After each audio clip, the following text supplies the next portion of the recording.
Hey everybody, I'm Mama Baird and welcome back to my channel. In today's video, I'm going to have another sit-down conversation with you. Well, not really a conversation, more of just a story of how I started using the food banks, why did I go to them, what's my experience with different ones, and why do I currently still use one today. So I thought it would be a good time to sit down, have some lemonade, look at my beautiful plants, and just have a conversation with you about how I came to be. So if you're new to my channel, my name is Carolina. I currently live in Montana. I moved here from Missouri about 3 years. This is going on our third year living here now, and we absolutely love it. We wouldn't want to move back at all. I'm taking my socks off. Get comfortable. But we wouldn't want to move back to Missouri at all. We do miss some family. We lost some family there. We have no family here. We did not know anybody, a single soul. We have never been to Montana before we moved here. If you want to hear the story of how we ended up moving to Montana, just let me know in the comments below and I can do another one of these with that story. But this one's going to be focusing on the food banks because a lot of people have that stigma of feeling shameful for going to the food bank, and they're just like, shame on you for visiting a food bank, you know, and it's like, why is there that stigma? Why do people get so mad that other people need help? It's like people have this image in their head of a needy person, and if you don't fit that image, then you're what's wrong with the world. People know when they need food and if they need help. And nowadays with inflation and just the cost of living, it's so hard to make ends meet. You could be working 2 jobs or have a household that has 2 incomes and you're still struggling because the cost of living is atrocious. I'm renting here in Montana, and I can tell you, I pay more than my friend who owns a house in Florida. I pay more in rent than she pays in her mortgage, and that's just mind-blowing to me. Oh, sorry, lemonade. Raspberry lemonade today. It's just Crystal Light. I didn't make it. But I started feeling that pinch of how am I going to feed my kids back when I lived in Missouri. So I'm 35 years old. My husband's a mechanic. I was a line cook, was kind of our jobs when we met. That could be another fun story of how I met husband. But he was working as a mechanic. I was working as a line cook. You know, that's okay money. It's a long hours though and a lot of work.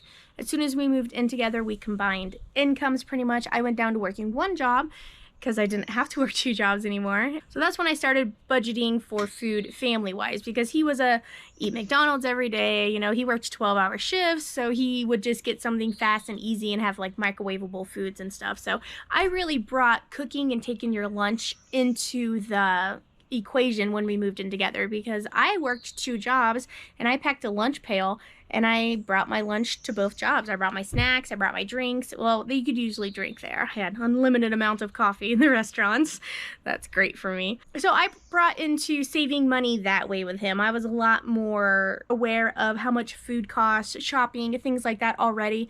Just me being a bachelorette and him being a bachelor, I was already more involved in that than he was. And I was more, especially since I'm a cook, I could get, you know, raw chicken and do something with it. As with him, he would get cooked chicken tenders, you know, bachelors.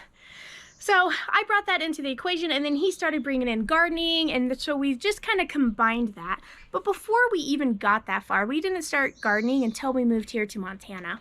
So long story short, we ended up having a house, and my husband had his own mechanic shop in Missouri, in Farmington, and it just was a whole lot of work and not a lot of money and just wasn't worth the stress of it.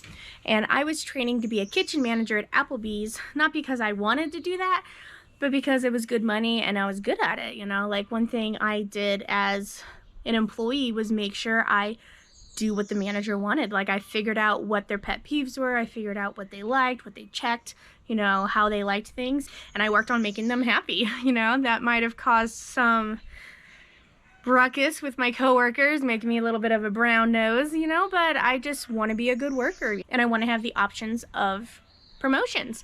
So I was training to be a kitchen manager because I was, you know, a hard worker in there.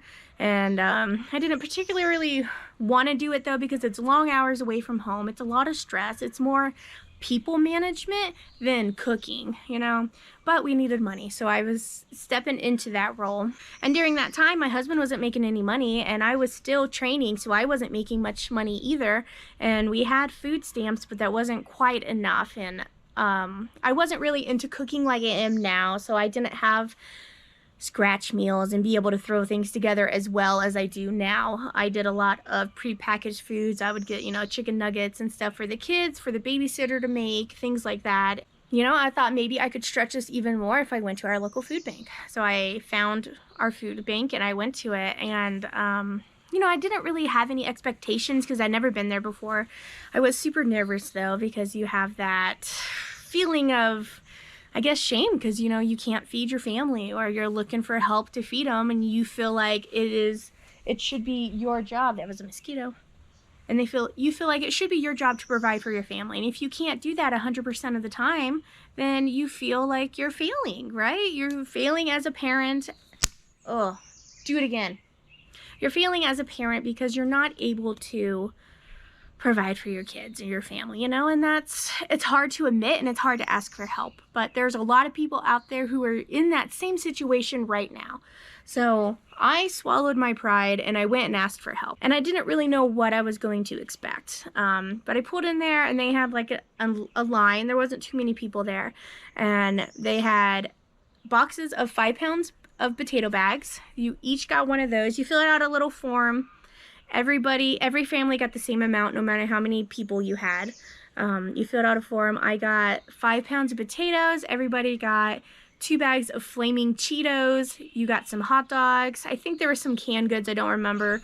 A loaf of bread, and then you got to pick a vitamin, and I picked fish oil because it was that or some other random ones. And, you know, I got home and I looked at it, and it was a bag of potatoes, flaming hot Cheetos, hot dogs, and vitamins, and a bread, you know? And it's like, not to be ungrateful, but you just feel kind of disappointment when that's what you get, because you're like, you know, what am I supposed to do with this? This is supposed to help, and yeah, it'll help here and there, but it's not going to help feed your family, you know? And that's the stress and the burden that you're feeling when you go to the food bank, is you're hoping for some help.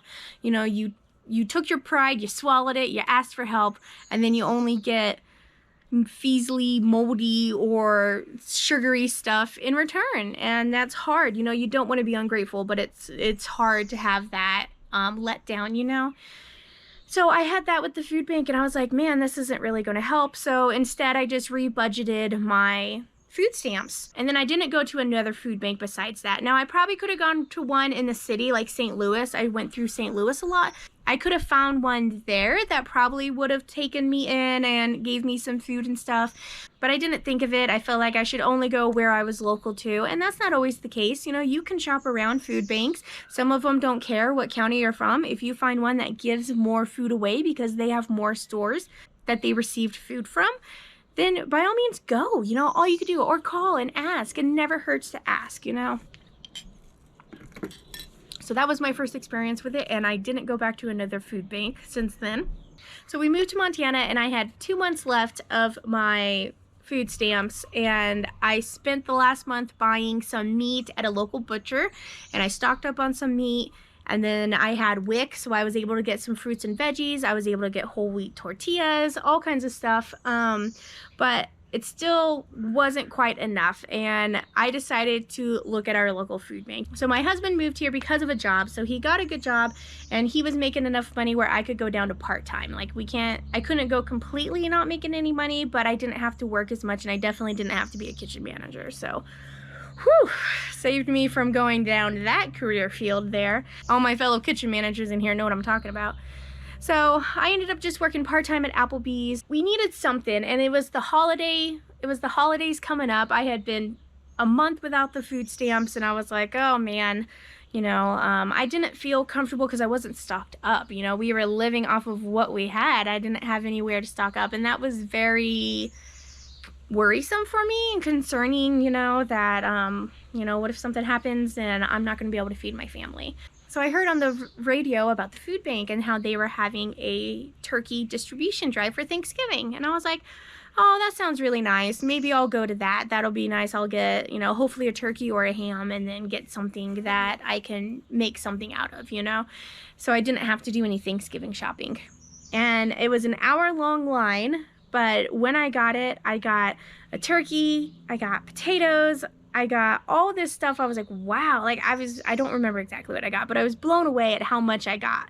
And I was like, holy cow, wow. And then they were like, you know, we're open every day, Monday through Friday. So I started looking more into it. And at that time, they still had COVID restrictions, so you weren't able to shop, but they did have grab and go. So you just go in there, you fill out a form, you tell them how big your family is, and then they bring out the cart for that allotted family. The very first time I went after that Thanksgiving haul I got a 10-pound log of frozen hamburger. And I was like, this is for one person? They're like, yeah, take it. I was like, holy moly, like 10 pounds of frozen hamburger. To me, that was a jackpot. I was like, wow, that's like 12 or, you know, 15 meals there. So I was blown away, but also it was a frozen 10-pound log of hamburger. I'm like, how am I supposed to process this? And that's what made me use my pressure canner for the first time, because I had all this meat and I've been wanting to learn how to pressure can, but I'd been nervous about it. I wanted husband to teach me and he never did. And I was like, you know what? I'm just gonna teach myself. And that's the project that got me to pressure can for the first time. And now I'm addicted. So it was literally been life-changing, me going to the food bank and just having everybody be so generous to me and just say, yeah, come as much as you want. Oh, would you like to take more? You know, and they know me now, they know my kids, and it just feels like a family. It really is. And that's kind of the different experience I had for the very first time in Missouri. Getting that small of amount of things, you want to be grateful for it, but it's also disheartening, you know, and I know a lot of you feel that way when you get spoiled food or if you don't get as much as you thought you would. And it's hard out there, you know, and food banks are feeling the pinch just as much as we are. Now, some of them still have lots amount of food like mine does that gets thrown out because not enough people go, but some of them are having to turn food banks away. So don't give up if you have a food bank close to you that you keep getting turned away or they keep running out of food. Try and reach out and find a local food bank. I do have resources listed below if you need additional help in finding a food bank or a Kids Eat Free program close to you guys, okay? Well, that's kind of my history of why I use the food bank, and I still use it to this day because it helps my family. Like now with inflation, I still want to be able to do it. You know, I have YouTube and my husband works, but it's not enough for us to be able to pay all our bills, buy all our groceries, and save for a homestead, you know, and I just feel like, I feel like some of our goals are out of reach because of how expensive it is to just live. And we don't even have anything of our own yet, you know? What's it going to be like when we have our own place? So that's kind of just my thoughts on the matter. That's a little bit of my first experience versus my current experience. You know, I really love the community that I'm a part of. And I just want you guys to know that I recently put in my application to start volunteering at my local food bank as well.